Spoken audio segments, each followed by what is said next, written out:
నమస్కారం. సుఖీబావుకు స్వాగతం. ఈరోజు సుఖీబావులో అమ్మాయికి చెవులు కుట్టిస్తున్నారా? దెబ్బతిన్న రక్తనాళాలతో తీవ్ర మతిమరుపు, అధిక బరువును వదిలించుకోవడం ఎలా? పిల్లల్ని సతాయించే టాన్సిల్స్, ఎడినాయిడ్స్, ఇంకా హెల్త్ టిప్. ఆడపిల్లలైతే ఓ ఏడాది వయసుకు చేరగానే చెవులు కుట్టించడం మన సంప్రదాయం. అలాగే కాస్త పెద్ద వయసు రాగానే అమ్మాయిలు ముక్కు కూడా కుట్టించుకుంటున్నారు. అయితే గతంలో ఆభరణాలు తయారు చేసేవారే బంగారు లేదా వెండి తీగలతో చెవులు లేదా ముక్కు కుట్టడం చేసేవారు. ఇప్పుడు బ్యూటీ సెలూన్లలో కూడా ఇది చేస్తున్నారు. ఇప్పుడు అధునాతన పియర్ రింగ్స్ గన్స్తో చెవులు, ముక్కు లేదా అవసరమైన చోట్ల కుట్టడం జరుగుతుంది. ఇలా ముక్కు, చెవులకు చిన్న రంధ్రం వేసే సమయంలో సరైన జాగ్రత్తలు తీసుకోకపోతే కొన్ని సమస్యలు తలెత్తే అవకాశం ఉంటుంది. ఆ సమస్యలేంటో ఇప్పుడు తెలుసుకుందాం.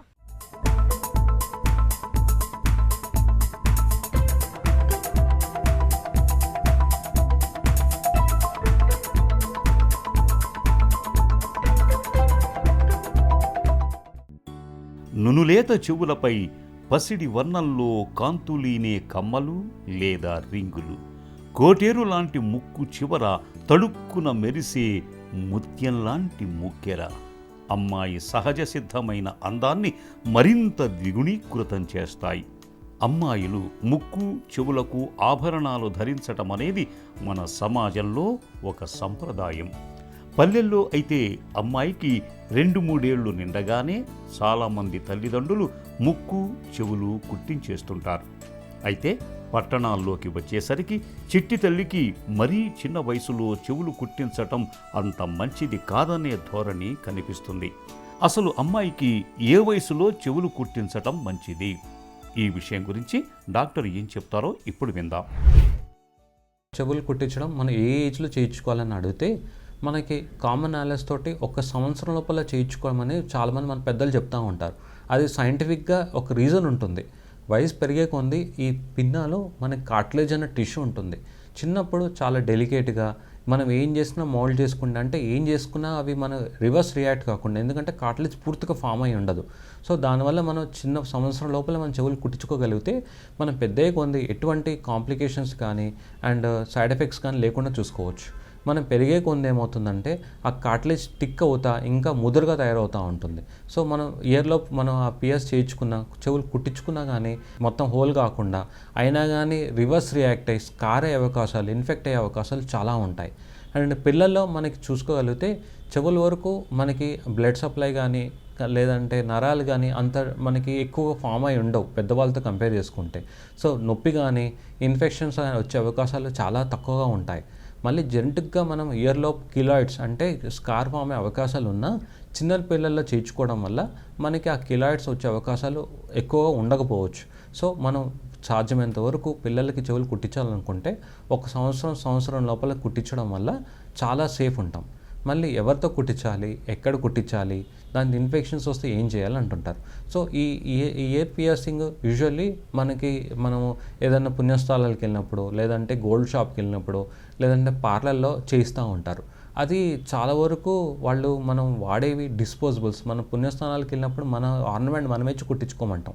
వాటిలో ఎక్కువ వరకు గోల్డ్ వాడతాం. గోల్డ్ అనే మెటల్ ఎందుకు కాస్ట్లీ అంటే అది త్వరగా ఇన్ఫెక్ట్ అవ్వవు వేరే మన మెటల్స్ కంపేర్ చేసుకుంటే, అందుకే గోల్డ్ చాలా కాస్ట్లీ ఉంటాయి. మళ్ళీ గోల్డ్ మనం అంత అలర్జిక్ అవ్వం. సో ఈ ఇయర్ పియర్సింగ్ మనం గోల్డ్తో కనుక పియర్స్ చేయించుకోగలిగితే చాలా సేఫ్. లేదు మనం పార్లర్స్లో కానీ పుణ్యస్థలాల్లో కానీ ఎక్కడికి వెళ్ళినా కానీ వాళ్ళు ఇన్స్ట్రుమెంట్స్ వాడాలంటే అవి స్టెరిలైజ్ అయిందో చూసుకోవాలి. స్టెరిలైజ్ అంటే అవి కంటామినేషన్ లేకుండా, అంటే ఎటువంటి బ్యాక్టీరియా ట్రాన్స్మిట్ కాకుండా చూసుకోవాలి. ఒకవేళ అలా ట్రాన్స్మిట్ అవుతే ఇయర్లో పియర్స్ చేసిన చోట ఇట్లా చీమ్ కట్టడము, నొప్పి రావటము, ఫీవర్ రావటం అంటూ జరుగుతుంటుంది. ముక్కు, చెవులు కుట్టించటం అనే సంప్రదాయం వెనుక కొన్ని వేల సంవత్సరాల చరిత్ర కనిపిస్తుంది. ఆఫ్రికన్, ఈజిప్షియన్ దేశాల్లో తమ తెగ ఇది అని చెప్పుకోవటానికే ఈ సంప్రదాయం ప్రారంభమైనట్లు చెబుతూ ఉంటారు. ఇంకా తమది ప్రత్యేక హోదా అని చెప్పుకోవటానికి కూడా అప్పట్లో చెవులకు పొడవాటి రింగులు ధరించేవారని కూడా ప్రతీతి. ముక్కు, చెవులు కుట్టించుకోవటం వెనుక మన దేశంలో కూడా ఘన చరిత్రే ఉంది. పల్లె పలుచుల్ని ఒకసారి గమనించండి. చెవులకు కమ్మలు, దుద్దులతో ముక్కుకు ముక్కెర పుడకలతో చూడముచ్చటగా కనిపిస్తారు. పల్లెటూళ్లలో ఇదో తప్పనిసరి సంప్రదాయం కూడా. అదే పట్టణాల్లోకి వస్తే ఫ్యాషన్. ముక్కు చెవులు కుట్టించటానికి పల్లెల్లో అయితే నాటు పద్ధతులు, పట్టణాల్లో నీటు పద్ధతులు ఎన్నో ఉన్నాయి. పెద్దగే కొంది ఫ్యాషన్ తోటి ఇయర్ పిన్న అంటే ఈ చివరన కాకుండా ఇయర్ హెలిక్స్ అంటాం, ఇది కూడా కార్టిలేజ్, ఇక్కడ కూడా కుట్టించుకుంటుంటారు. దాన్ని సెకండరీ పియర్సింగ్ అంటాం. సో దానివల్ల ఏమవుతుందంటే స్కార్ అవటము, ఇన్ఫెక్షన్స్ అవటము, కిలాయిడ్స్ అవకాశాలు చాలా అవుతుంటాయి. సో ఫ్యామిలీ హిస్టరీ ఉండి ప్లస్ మనకి ఆ స్కార్ ఫార్మింగ్ బాడీ టెండెన్సీ ఉంటే ఈ హెలిక్స్ పైన మనం పిఎస్ చేయించుకోకపోవడం బెస్ట్. అట్లా చేయించుకుంటే స్కార్ అవుతే స్కార్ మనం దాన్ని చూడటానికి తగ్గించుకోవచ్చు తప్ప దాన్ని పూర్తిగా తీసేయలేము. స్కార్ ఫామ్ అయ్యే టెండెన్సీ ఉండి ఆల్రెడీ స్కార్ ట్రీట్మెంట్ అయిన వాళ్ళల్లో ఈ కిలాయిడ్స్ వచ్చే ఫామ్ వాళ్ళలో మ్యాగ్నెటిక్ స్టడ్స్ చేసుకోవడం బెటర్. సో ఆల్రెడీ ఇయర్లో ఈ ఇన్ఫెక్షన్ వచ్చిందంటే కంపల్సరీ డర్మటాలజిస్ట్ దగ్గరికి వెళ్ళి ఇన్ఫెక్షన్ ఏ పస్ వస్తుందో దాన్ని ఐడెంటిఫై చేసుకొని దానికి కరెక్ట్ యాంటీబయాటిక్ క్రీమ్స్, టాబ్లెట్స్ లేదా సిరప్స్ వాడుకోవడం వల్ల ఇన్ఫెక్షన్ మనం పూర్తిగా తగ్గించుకోవచ్చు. కానీ ఇయర్లో కిలాయిడ్స్ వస్తే మాత్రం దానికి సాధ్యమైనంత వరకు సర్జరీ కాకుండా ఇంజెక్షన్స్ రూపాన, క్రయోథెరపీ రూపాన, లేజర్ ద్వారా మనము ఆ ఉన్నదాన్ని మనం ఎక్కువ లేకుండా మనం చూసుకోవచ్చు. చర్మం మనకు సహజ సిద్ధమైన రక్షణ కవచం. హానికారక సూక్ష్మజీవుల నుంచి మనల్ని ఎల్లప్పుడూ కాపాడుతుంటుంది. అయితే సరైన జాగ్రత్తలు తీసుకోకుండా ముక్కు చెవులు కుట్టించినప్పుడు, చర్మంపై పచ్చబొట్టు పొడిపించినప్పుడు కొన్ని రకాల ఇన్ఫెక్షన్లతో పాటు అంటువ్యాధులు కూడా సోకే ప్రమాదం ఉంటుంది. చెవులు కుట్టే సామాగ్రి పరిశుభ్రంగా లేకపోయినా, ఒకరికి వాడిన పరికరాల్ని మరొకరికి ఉపయోగించినా, చెవులు కుట్టే వ్యక్తులు శుభ్రత పాటించకపోయినా ప్రమాదకరమైన అంటువ్యాధులు సోకే అవకాశాలు పొంచి ఉంటాయి. కొన్ని సందర్భాలలో ప్రాణాంతకమైన హెపటైటిస్ బి, హెచ్ఐవి బారిన పడే అవకాశాలు కూడా ఉంటాయి. ఈ ఇయర్ పియర్సింగ్ అనేది ఎక్కడ చేయించుకోవాలని క్వశ్చన్ అడిగితే మన ఆర్నమెంట్ మనం వాడుకోగలిగితే, ప్యూర్ ఆర్నమెంట్ వాడుకోగలిగితే మనము ఈ పుణ్యస్థలాల్లో చేయించుకోవచ్చు. ఇంకా డౌట్ ఉంటే మాత్రం మనం ఈ క్లినికల్లో చేయించుకోగలుగుతుంటే మీకు డర్మటాలజిస్ట్ హెల్ప్ అవుతారు. సో ఈ స్టెరిలైజ్డ్ ఇన్స్ట్రుమెంట్స్ యూజ్ చేయడం వల్ల, ఫ్యామిలీ హిస్టరీ కిలాయిడ్స్ ఉన్న డాక్టర్గా చేయించుకోవడం వల్ల మనకి ఈ సెకండరీ స్కిన్ మన పియర్సింగ్తో వచ్చే ఇన్ఫెక్షన్స్ మనం చాలా వరకు తగ్గించుకోవచ్చు. చెవులు కుట్టించుకున్న తర్వాత ఈ పసుపు పూస్తూ ఉంటారు, లేదంటే ఈ సున్నం పెడతా ఉంటారు. సో మనం ఇప్పుడున్న దాంట్లో పసుపు అంత ప్యూర్గా రావట్లేదు, అంత కెమికల్సే. సో ఈ చెవు కుట్టించుకున్న తర్వాత మిపురోసిన్ ఆయింట్మెంట్ ఉంటుంది, అది పెట్టుకోవడం వల్ల మనకి వచ్చే ఇన్ఫెక్షన్స్ వచ్చే అవకాశాలు చాలా వరకు తగ్గుముఖం పడతాయి. అదే పిల్లల్లో ఈ చెవి పోగులు కుట్టించుకునే ముందే అనెస్థీషియా క్రీమ్స్, అంటే నొప్పి లేకుండా క్రీమ్ కూడా ఇప్పుడు మనకు అందుబాటులో ఉన్నాయి. లిగ్నోకెన్ జెల్స్ అంటాం. అవి మనం చెవి పోగులు కుట్టించకుండా 1-2 గంటల ముందు క్రీమ్ పెట్టేసి దాంట్లో ప్లాస్టర్ ఉంటుంది, ప్లాస్టర్ గంగా అప్లై చేసుకొని చేస్తే పిల్లలకి ఇంకా నొప్పి లేకుండా వాళ్ళు ఈ చెవి పోగులు కుట్టించుకోవచ్చు. ముక్కు చెవులు కుట్టిస్తున్నప్పుడు సమస్యల్ని నివారించేందుకు కొన్ని ప్రత్యేక జాగ్రత్తలు తీసుకోవాలి. రంధ్రాలు చేయటానికి ఉపయోగించే పరికరాల్ని స్టెరిలైజ్ చేశారా లేదా అన్న విషయాన్ని నిర్ధారణ చేసుకోవాలి. ఒకసారి వాడి పారేసే డిస్పోజబుల్ సామాగ్రిని వాడటం మరీ మంచిది. ముక్కు చెవులు కుడుతున్న వ్యక్తి తగిన శుభ్రత పాటించేలా చూడాలి. చేతులకు గ్లౌజులను వాడమని చెప్పాలి. అమ్మాయి చర్మాన్ని కూడా పరిశుభ్రంగా ఉంచాలి. చర్మంపై ఏవైనా గాయాలు ఉంటే అవి పూర్తిగా మానేదాకా ఆగాలి. ముక్కు చెవులు కుట్టించే విషయంలో ఈ జాగ్రత్తలు తీసుకోవటం ద్వారా అమ్మాయికి సమస్యల్ని చాలా వరకు నివారించవచ్చు. హెల్త్ న్యూస్ మీకోసం. దెబ్బతిన్న రక్తనాళాలతో తీవ్ర మతిమరుపు ముప్పు పొంచి ఉందని ఒక తాజా అధ్యయనం వెల్లడిస్తుంది. మెదడులోని రక్తనాళాలకు సంబంధించిన ఒక రుగ్మత వల్ల తీవ్ర మతిమరుపు, డిమెన్షియా, అల్జీమర్స్ తలెత్తుతాయనడానికి జన్యుపరమైన ఆధారాలను అమెరికా శాస్త్రవేత్తలు గుర్తించారు. ఈ రుగ్మతల నివారణకు తమ పరిశోధన దోహదపడుతుందని వారు వివరించారు. మెదడులో సెరిబ్రల్ స్మాల్ వెజల్ డిసీజ్ అనే రుగ్మత వల్ల రక్తనాళాలు కుంచుకుపోతూ ఉంటాయి. ఫలితంగా రక్త ప్రవాహానికి అవరోధాలు ఏర్పడుతూ ఉంటాయి. దీనివల్ల పక్షవాతం తలెత్తవచ్చు. ఇలాంటి వారి మెదడులో వైట్ మ్యాటర్ హైపర్ ఇంటెన్సిటీ ఉత్పన్నమవుతూ ఉంటుంది. ఫలితంగా మెదడుకు గాయాలు అవుతూ ఉంటాయి. సెరిబ్రల్ స్మాల్ వెజల్ డిసీజ్ వల్ల విషయగ్రహణ సామర్థ్యం దెబ్బతినడం, డిమెన్షియా వస్తుందనే భావన శాస్త్రవేత్తల్లో ఉంది. అల్జీమర్స్ కూడా ఒక రకమైన డిమెన్షియానే. అయితే సెరిబ్రల్ స్మాల్ వెసల్ డిసీజ్ వల్ల పక్షవాతం, డిమెంషియా వస్తాయనడానికి శాస్త్రవేత్తలకు ఇప్పటివరకు నిర్దిష్టంగా ఆధారాలు దొరకలేదు. తాజాగా అమెరికాలోని టెక్సాస్ విశ్వవిద్యాలయానికి చెందిన శాస్త్రవేత్తలు దీనిపై పరిశోధన చేశారు. మెదడులో రక్తనాళాలు దెబ్బతినడం వల్ల డిమెంషియా వస్తుందనడానికి జన్యుపరమైన ఆధారాలను గుర్తించారు.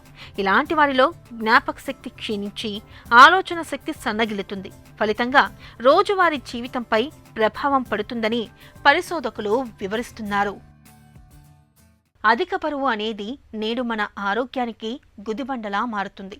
హై బీపీ, మధుమేహం, గుండె జబ్బులు, క్యాన్సర్లు, పక్షవాతం మొదలైన ప్రమాదకర విపత్తులన్నీ ప్రత్యక్షంగానో పరోక్షంగానో మన బరువుతో ముడిపడినవే అంటారు డాక్టర్లు.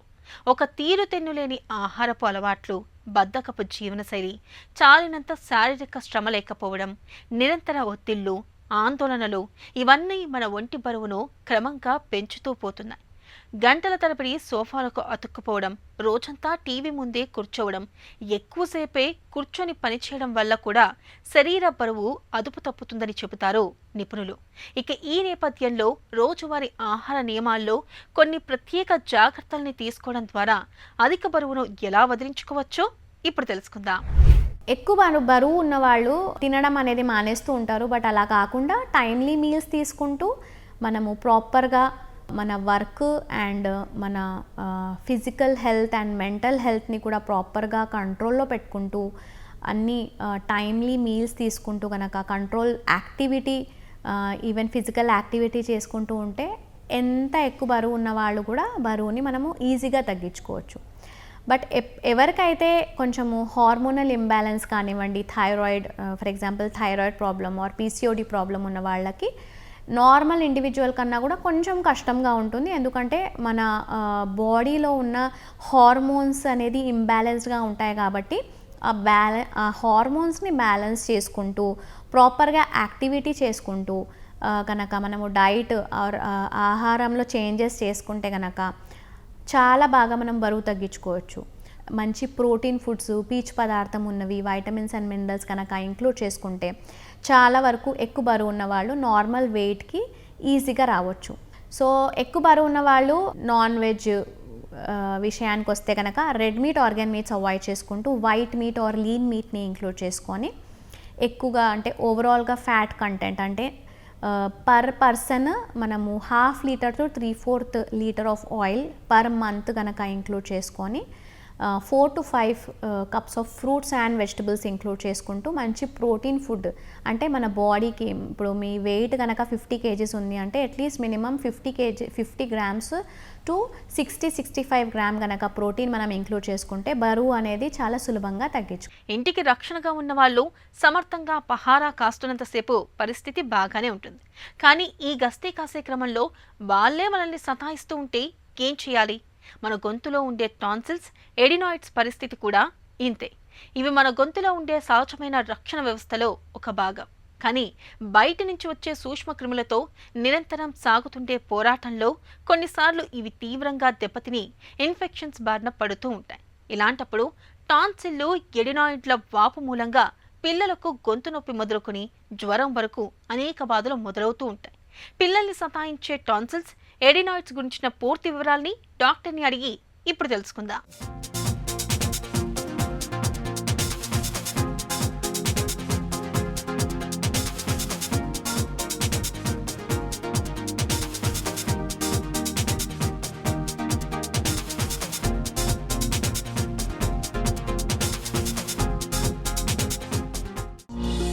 మన శరీరంలో టాన్సిళ్ళు, ఎడినాయిడ్ల ప్రాముఖ్యత ఏంటి? ఈ టాన్సిల్స్ అంటే లింఫాయిడ్ టిష్యూస్ అండి. ఎడినాయిడ్ కూడా లింఫాయిడ్ టిష్యూస్. ఈ టాన్సిల్స్ మన గొంతులో నేలకు అటుపక్కన ఇటుపక్కన ఉంటాయి. ఎడినాయిడ్స్ ముక్కు వెనక భాగం నాసోఫారింగ్స్లో ఉంటాయి అన్నమాట. ఈ టాన్సిల్, ఎడినాయిడ్లో లింఫాయిడ్ టిష్యూ కావటం వల్ల కొన్ని లింఫోసైట్స్ ప్రొడ్యూస్ అవుతూ ఉంటాయి. ఈ లింఫోసైట్స్ ప్రొడ్యూస్ కావటం వలన అవి మన బ్లడ్లో ఉండి కొద్దిగా ప్రొటెక్షన్ ఇచ్చే అవకాశం ఉంటుంది. ఎందుకంటే మన బాడీలో మిగతా చాలా చోట్ల కూడా ఈ లింఫోసైట్స్ ప్రొడ్యూస్ అవుతాయి అన్నమాట. సో మనకి యాక్చువల్గా చెప్తే టాన్సిల్, ఎడినాయిడ్ అనేది ఒక ఆర్గాన్ మాత్రమే. దానివల్ల మనకి మన బాడీలో ప్రొటెక్షన్ కానీ మన బాడీకి కానీ too much important, too much అవసరం కూడా లేదండి. అవి నార్మల్ స్ట్రక్చర్స్. అవి ఉండటం వలన కొద్దిగా టాన్సిల్స్ కొంచెం ఈ లింఫోసైడ్స్ ప్రొడ్యూస్ అవుతాయి, కానీ దానివల్ల యాబ్సల్యూట్గా మనకు ఖచ్చితంగా టాన్సిల్ ఎడినాయిడ్ అవసరము, అవి ఖచ్చితంగా ఉండాలనేది లేదండి. పిల్లల్లో టాన్సిళ్లు ఎడినాయిడ్లకు తరచూ ఎందుకు ఇన్ఫెక్షన్లు సోకుతుంటాయి? టాన్సిల్ ఎడినాయిడ్ ప్రాబ్లం మరీ ఎక్కువగా ఉండటానికి కారణం ఏంటంటే మన చుట్టుపక్కల పొల్యూషన్ చాలా ఎక్కువగా ఉందండి. అది వెహికల్ పొల్యూషన్ కావచ్చు, ఇంట్లో పొల్యూషన్ కావచ్చు, అలానే ఇండస్ట్రియల్ పొల్యూషన్ కావచ్చు. పొల్యూషన్ అనేది చాలా ఎక్కువగా ఉంది. పిల్లలు పొద్దున్న లేచిన కాడ నుంచి సాయంత్రం స్కూల్ నుంచి ఇంటికి వచ్చేదాకా కూడా ఆల్మోస్ట్ వాళ్ళు కంటిన్యూస్గా పొల్యూషన్లోనే ఉంటున్నారు. ఎందుకంటే మనం చాలా స్కూల్స్ చూసినట్లయితే ఆ చుట్టుపక్కల కెమికల్ ఇండస్ట్రీస్ కానీ కన్స్ట్రక్షన్ బిజినెస్ కానీ జరుగుతూనే ఉందన్నమాట ప్రజెంట్ అర్బన్ ఏరియాలో. దానివల్ల ఇప్పుడు టాన్సిల్ ఎడినాయిడ్ ప్రాబ్లం చాలా ఎక్కువగా ఉన్నాయి. అలానే వైరల్ ఇన్ఫెక్షన్ రేట్ కూడా చాలా ఎక్కువ ఉందన్నమాట. ఇప్పుడు చూసినట్లయితే ఈ వైరల్ ఇన్ఫెక్షన్ అందరం కూడా చాలా ఫ్రీక్వెంట్గా ఈ వైరల్ ఇన్ఫెక్షన్ నుంచి ఇన్ఫెక్ట్ అవుతూ ఉన్నాం అనమాట. దాంతోపాటు ఇప్పుడు మనం అర్బన్ ఏరియాలో చూసినట్లయితే అపార్ట్మెంట్ కల్చర్ కానీ లేదంటే గేటెడ్ కమ్యూనిటీ కల్చర్ కానీ ఉండి అందరూ పక్కనే ఇల్లు కూడా పక్కన ఉంటాం, ఒకరిపైన ఇంకొకరు ఇల్లు ఉంటాం అపార్ట్మెంట్లో. దీనివల్ల ఏమవుతుందంటే ఎవరికి ఒకరి ఇన్ఫెక్షన్ వచ్చినా కూడా ఆల్మోస్ట్ ఆ సొసైటీలో అపార్ట్మెంట్లో అందరికి కూడా ఆ వైరల్ ఇన్ఫెక్షన్ స్ప్రెడ్ అయ్యే అవకాశం ఉంటుంది. అదే పిల్లల్లో కూడా ఎస్పెషల్లీ 2 to 5 years పిల్లల్లో వాళ్ళ బాడీ రెసిస్టెన్స్ అంత ఉండకపోవటం వలన వాళ్ళ ఈ ఇన్ఫెక్షన్ రేటు చాలా ఎక్కువ ఉంటుందన్నమాట. దాంతోపాటు ఇప్పుడు మనం ఏసీలు చాలా ఫ్రీక్వెంట్గా వాడుతున్నాం. ఎందుకంటే ఆల్మోస్ట్ అందరం కూడా కంటిన్యూస్గా ఏసీల్లోనే ఉంటున్నాం. అది ఇల్లు కావచ్చు, స్కూల్ కావచ్చు. సో కంటిన్యూస్గా ఏసీ కోల్డ్ వెదర్లో ఉండటం వలన వైరల్ ఇన్ఫెక్షన్ రేటు ఎక్కువ ఉండటం వలన పొల్యూషన్ ఎక్కువ ఉండటం వలన ఇప్పుడు పిల్లల్లో చాలామందిలోనూ ఎడినో టాన్సిల్స్ ఇన్ఫెక్ట్ కావటం, పెద్దగా ఉండి దాని నుంచి సమస్యలు రావటం జరుగుతూ ఉందన్నమాట. టాన్సిళ్లు ఎడినాయిడ్ ఇన్ఫెక్షన్లతో ఎలాంటి సమస్యలు కనిపిస్తుంటాయి? నోరు తెరిచి గాలి పీల్చుకోవటం, గురక రావటం, ముక్కులమిటి కంటిన్యూస్ కారటం, స్లీప్ డిస్టర్బెన్స్గా ఉండటం, తినటానికి ఇబ్బంది పడుతూ ఉంటారు. తినరు, ఇష్టపడరు. మనం ఫుడ్ పెడుతున్నా కూడా స్లోగా తింటారు, నిదానంగా తింటారు. దీనికి మెయిన్ కారణం ఏంటంటే ఎడినాయిడ్ టాన్సిల్ సైజు పెరగటం, హైపర్ట్రోఫీ అంటాం. ఇది మెయిన్గా పర్సిస్టెంట్ పొల్యూషన్. దాన్ని ఒక రోజులో అవాయిడ్ చేసేది కాదు. కంటిన్యూస్గా throughout the year, throughout life ఉంటుందన్నమాట ఇప్పుడున్న ప్రజెంట్ పరిస్థితులు అర్బన్ ఏరియాస్లో. సో కంటిన్యూస్గా పొల్యూషన్ ఎక్స్పోజ్ కావటం వలన, వైరల్ ఇన్ఫెక్షన్ ఉండటం వలన ఈ ఎడినో టాన్సిలర్ హైపర్ట్రోఫీ ఉండి దాని నుంచి వీళ్ళకి బ్రీతింగ్స్ ప్రాబ్లము, తినటానికి స్వాలోయింగ్ ప్రాబ్లమ్స్ వస్తున్నాయి అన్నమాట. దీంతోపాటు పిల్లలకు కూడా ఎవ్రీ 2 weeksకి ఒకసారి జలుబు చేస్తా, జ్వరం వస్తూ ఉంటుందన్నమాట. సో పిల్లల్లో ఈ బ్రీతింగ్ ప్రాబ్లమ్స్, ఇన్ఫెక్షన్ ప్రాబ్లమ్స్ ఇప్పుడు చాలా ఎక్కువగా ఉన్నాయి. చాలామంది పేరెంట్స్ వస్తారు, ఏమండి మొన్ననే వారం క్రితం మందులోడే మళ్ళీ ప్రాబ్లం స్టార్ట్ అయిందని. సో దీనికి మెయిన్ కారణం ఏంటంటే ఈ ఎడినాయిడ్ టాన్సిల్స్ అన్నమాట. ఈ రెండు బాగా సైజు పెరగటం వలన పిల్లల్లో చాలా ఇబ్బంది పడుతున్నారు. వాళ్ళ స్కూల్ పర్ఫార్మెన్స్ తగ్గుతుంది, ఫిజికల్ యాక్టివిటీ తగ్గుతుంది, దేని మీద ఇంట్రెస్ట్ చూపించట్లేదు. బికాజ్ స్లీపు సరిగా ఉండదు. వాళ్ళ బాడీలో ఉన్న ఎనర్జీ అంతా కూడా ఈ గాలి తీసుకోవటానికి, ఈ బ్రీతింగ్ ప్రాబ్లమ్స్కి ఆ ఎనర్జీ అంతా యూటిలైజ్ అవుతూ ఉంటుందన్నమాట. పిల్లల్లో టాన్సిళ్లను ఎప్పుడు తొలగించాలి, ఎప్పుడు అవసరం లేదు? పొల్యూషన్ చాలా ఎక్కువ ఉంది, వైరల్ ఇన్ఫెక్షన్ ఎక్కువ ఉంది. రెండిటి వల్ల టాన్సిలర్ హైపర్ట్రోఫీ, ఎడినాయిడ్ హైపర్ట్రోఫీ ఉంటుందన్నమాట.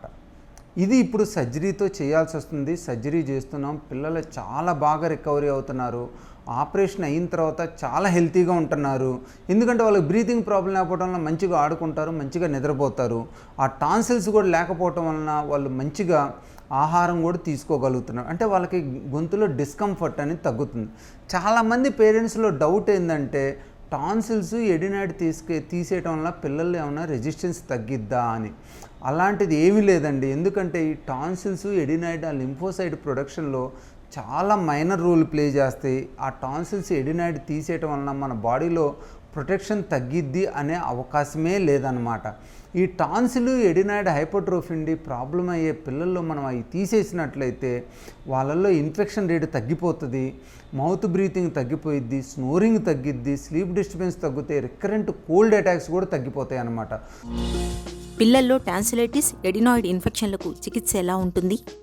పిల్లల్లో ఎవరికైతే రికరెంట్ అటాక్స్ ఎవ్రీ 1 month 2 monthsకి జలుబు చేస్తూ ఉంటుంది, మౌత్ బ్రీతింగ్ ప్రాబ్లం ఉంటుంది, స్నోరింగ్ ప్రాబ్లం ఉంటుంది, స్వాలోయింగ్ ప్రాబ్లం ఉంటుంది, అలానే అక్యూట్ థ్రోట్ పెయిన్ ప్రాబ్లమ్స్ ఉంటాయి.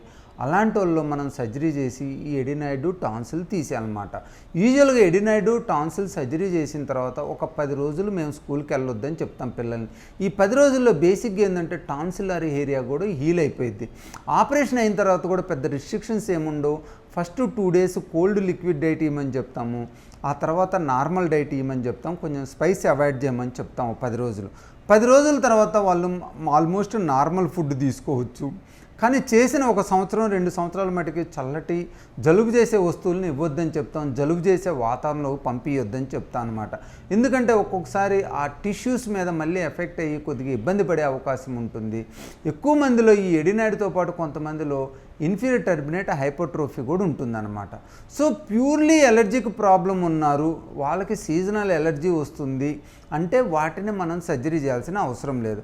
అలా కాకుండా perennial throughout the year problem ఉంది, కంటిన్యూస్గా ఇబ్బంది పడుతున్నారు, ఫ్రీక్వెంట్గా అక్యూట్ అటాక్స్తో కూడా సఫర్ అవుతున్నారు, అలాంటి వాళ్ళకి మనం టాన్సిల్ ఎడినాయిడ్ సర్జరీ చేయొచ్చు.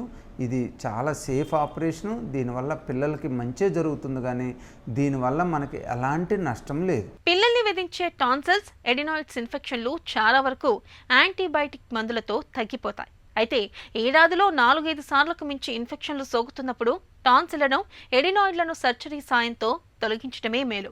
ఇక ఈ రోజు కార్యక్రమాన్ని ముగించే ముందు ఒక చిన్న చిట్కా మీకోసం. కడుపులో నొప్పితో బాధపడుతున్నప్పుడు కొద్దిగా వామును తీసుకుని దానికి చిటికెడు ఉప్పును కలిపి తీసుకోండి. పొట్టలో నొప్పి ఇట్టే తగ్గిపోతుంది.